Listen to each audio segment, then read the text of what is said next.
Okay, so the assembler has to complete the symbol table, and let's try and understand how the assembler works, right? It is the job of the assembler, as far as the symbol table is concerned, that the assembler is going to look for labels and variables in the program code. It is going to find all the labels and the variables in the program code.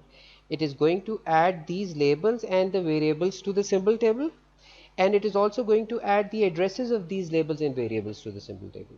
So when we take a look at this code, we can see that our code is starting from this point and it's ending here. So within this piece of code, uh, the assembler is going to take a look and search for labels and variables, and it's going to add those labels and variables to the symbol table, and it is also going to add their addresses. Okay, so if we take a look at this piece of code here, we can see that we have two labels, right? One of the labels is start program and the other label is the end program. And remember, a label is basically a name that is given to an instruction. So the start program label is basically the name that is given to this instruction, LDV number offset. Okay, and the end program label is the name that is given to this this instruction. So once again, start program is a label that has been given to this instruction, LDV number offset, and end program is a label that has been given to this instruction end. So whenever in our program code we are going to mention end program, we are going to mention this label end program. That means we are referring to this instruction. We are referring to this instruction right here. And whenever we are going to mention the label start program, that means we are referring to this instruction right here. I hope you understand what a label does. A label is used to identify an instruction by a name. So it is the job of the assembler, to look for labels and to look for variables. Now we can also see some variables here. Offset is a variable. As you can see, all of these are what? All of these are data values, and data values are lying in memory locations. And basically, a variable is a named memory location. So offset is a variable. So it is a and value is also a variable, and these are not labels as such, right? I hope we understand the difference. Okay, so let's see what the assembler does. The assembler starts, and it's going to start here. It's going to start at the first line of the code, and immediately it sees a label, and it adds that label to the symbol table, as we can see here, right? And this circle here was explained in the exam, in the question, and this circle is telling us the order, right? So this was the first action that the assembler took. Obviously this was the first action because the code was starting here, and immediately the assembler came across a label, so immediately it added that label to the symbol table. But adding the label to the symbol table is not enough. We also need to add the address of the label to the symbol table. So the second step here obviously is adding the address of the label to the symbol table.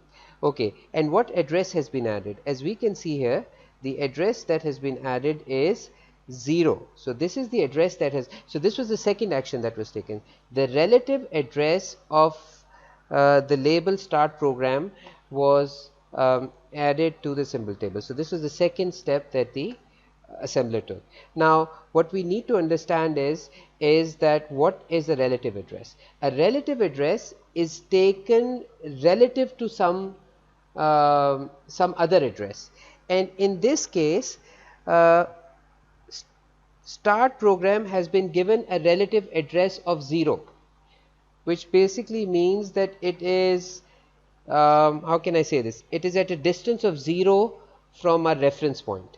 So if start label is at a distance of 0 from our reference point, that means this basically is the reference point itself. This is the starting point. So that is why the relative address of start prog has been given as 0. Okay, let's see what does the assembler do next. What the assembler does next is it takes a look at the instruction that has been given here, right? the first instruction, and it sees that the first instruction is LDV number offset. When it takes a look at the operand here of this first instruction, it sees that the first instruction has a variable. It sees that the first instruction has a variable. So it's going to immediately add this variable to the symbol table. So that is the third action that is going to be taken. So just so that you understand, the assembler is going to move line by line through the code. It started off with this line. It first saw a label. It added the label to the symbol table. It then added the relative address of the label to the symbol table, and then it went on to read the instruction, right? And when it read the first instruction, it saw a variable as part of that instruction. So immediately that variable was also added to the symbol table. Now that the variable has been added to the symbol table, the next job is to add the address of the variable offset to the symbol table. And here he shows that the relative address of the variable offset has been represented by not using a value, rather typing the statement unknown, which gives us a hint. For any other variables in our program code, when we come across a variable, we are going to mark its relative address as unknown. Okay, so let's see what happens next. Once this instruction has been dealt with, right, and offset has been added to the symbol table, its relative address has been added to the symbol table, the assembler is now going to move on to the next instruction, which is this. Remember, the assembler is going to go line by line, and when it goes through this instruction, once again it sees another variable, and this time the variable it sees is value. Okay, so this is going to be the next step of the assembly. As soon as it sees a variable, it adds that variable to the symbol table. Okay, now that it has added the variable to the symbol table, it is now going to add the address of the variable to the symbol table. And as far as the variables are concerned, we can take a hint from this line, right? We can take a hint as to what has been done here. For variables, the relative address we are going to show as unknown. For variables, the relative address we are going to show as unknown. So in this case, right here, the relative address of value is going to be unknown. And we also need to explain the order. We also need to tell what step is this, and this would be step number 6, right? This is the sixth action that the assembler is taking, right? Okay, once we are done with this, once value has been added to the symbol table and its relative address has been added to the symbol table, the assembler is now going to move on to the next instruction. And when it goes to the next instruction, it sees that there is a label nprog that is part of this instruction.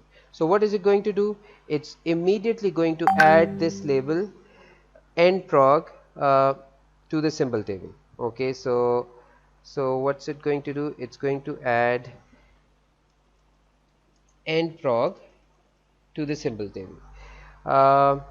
And this is going to be what? This is going to be action number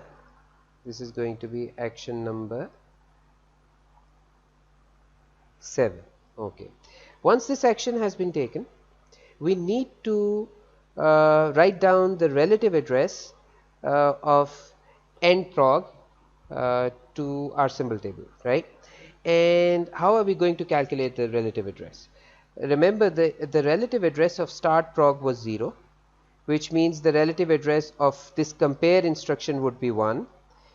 For JPE, the relative address would be 2. For out ch, the relative address would be 4. For LDD, the relative address would be 5. For INC increment, the relative address would be 6. For store, the relative address would be 7. For this jump instruction, the relative address would be 8. And finally, this end instruction, which has been labeled as end prog would be 9. Was it 9 or what? This was 0, 1, 2, 3, 4, 5, 6, 7, 8. So end prog would be 8, right? So the relative address of this of the label end prog is 8. Okay, and this would be what step? This would be step number 9, right? This would be no, this is step number 8, because this was the 7th step, right? So this is the 8th action that the assembler is taking, right? So this would be 8. Okay, I hope this concept is clear. Relative address is always with reference to a starting point, and we got a sense of what the starting point was, because start program right here, this was given a relative address of 0. So we knew that this is the reference point. Start prog is 0, which means the next instruction would be 1, the next instruction would be 2. It's at a distance of 2 from the starting point. Out ch is at a distance of 3 from the starting point, and I shouldn't call it the starting point. This is basically called the base, right? This is called the base address. So from the base address, start prog is at a distance of 0. This compare instruction is at a distance of 1 from the base address. JPE is at a distance of 2. Out ch is at a distance of 3. LDD is at a distance of 4. INC is at a distance of 5. Store is at a distance of 6. Jump is at a distance of 7, and end prog is at a distance of 8. And one different approach that we can have to answering this question is, we know that the relative address of end prog is 8, right? So if we take that in consideration, the relative address of offset would be 9. So rather than using unknown, we can, the other approach would be, so the first answer that I gave was correct, right? But we can also solve it differently. So rather than writing unknown here, you could also write, for example, you could also write the relative address of offset to be 9, right? Because it is at a distance of 9 from the starting point, right? From the base address, right? And likewise, the address of value would be what? If offset is 9, then this location is 10, this would be 11, this would be 12, this would be 13, and this would be 14 from a starting or reference point, right? So this value would be 14. So instead of writing 14, if you were to write, instead of writing unknown, unknown is also acceptable, but if you wanted to write it differently, if you wanted to write 14 here, that would also be acceptable. No problem with that. Okay, so both, if you answer either way, you use unknown for variables, or you use these values, right? 9 and 14, that's fine also. But just one variation that you should keep in mind. What if you had something like this? What if, this diagram was drawn slightly differently, right? And, these were just drawn with a gap with a dotted line in between, right? So with a dotted, some sort of a dotted line in between to indicate what? To indicate, that there is a gap here, right? There are continuous. So this would not be a continuous memory location. Let me just use some dots here, just to show, So this dotted line is basically showing that after end prog, after this label end prog, there is a gap, there are some other memory locations, and then we have offset. In that case, we would not be able to determine, the address of offset. Then the relative address of offset would not be 9. In that case, we would have to write unknown here, right? Because We don't know how far away that is from the description that has been given, right? Because these dotted lines are indicating that there are also some other memory locations in between. And value likewise, in that case, value also would have to be written down as unknown. I hope you've understood this concept.